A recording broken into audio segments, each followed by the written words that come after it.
고뇌는 우리에게 생활에 대한 합리적인 태도를 가르친다. 톨스토이, 인생론. 악. 3. 1. 우리가 악이라 부르는 모든 사상, 모든 슬픔은 만일 우리가 그것을 적당히 인식하기만 한다면 우리의 영혼을 더욱 향상시켜 주는 것이다. 이 영혼의 향상이 인생의 전부이다. 톨스토이, 진실로 진실로 그대들에게 말하노니 그대들은 슬퍼 울고 세상은 기뻐하리라. 그대들은 근심하겠지만 그러나 그 근심은 희열이 되리라. 해산이 임박했을 때 산모에게는 근심이 있다.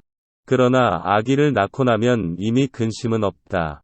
이 세상에 하나의 인간이 출생했다는 기쁨이 그 근심을 대신하는 것이다. 요한복음 16장 20에서 21절. 2. 불합리한 생활의 고뇌는 합리적인 생활이 반드시 필요하다는 자각으로 우리를 이끈다. 톨스토이. 3. 밤의 어둠만이 천체를 나타내듯이 고뇌만이 인생의 참된 의위를 가르쳐준다. 톨스토이. 4. 외적인 장애는 정신이 견고한 사람에게는 해를 주지 않는다. 무르테라는 것은 여러 가지 장애에 의해 우리를 해하거나 약하게 하는 일체의 작용을 말하는 것이기 때문이다. 자기에게 부여된 강한 정신력으로 이것을 받아들이는 인간에게는 모든 장애는 도덕적인 미와 힘을 더해줄 뿐이다. 마르쿠스 아우렐리우스. 5. 젊고 경험이 적은 사람은 연장자가 경험을 통해 깨달은 것을 알지 못한다. 우리에게 불쾌하거나 고통스러운 모든 사상과 재앙이라 부르는 모든 사상이 사실은 참된 행복이라는 것. 그러한 모든 것이 우리의 신앙이 얼마나 견고한가를 시험하는 시련에 지나지 않는다는 것을 모르는 것이다. 그러나 만일 우리의 신앙이 아직 견고하지 못하다면 그 시련은 우리의 신앙을 견고하게 하는데 필요한 것이다. 톨스토이. 6. 온갖 고뇌를 맛보고 난 다음에 나는 비로소 인간의 영혼이 서로 밀접한 유사성을 가지고 있다는 것을 알게 되었다.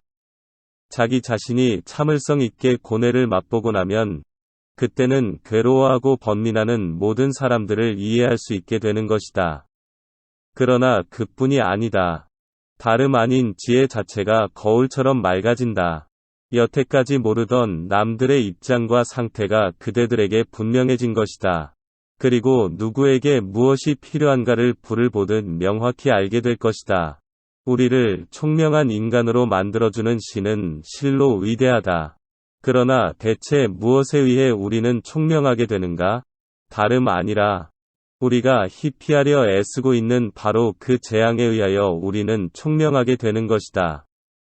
온갖 고뇌의 슬픔에 대하여 서적에 의해 얻을 수 없는 영적 지식을 얻게 되어 있는 것이다.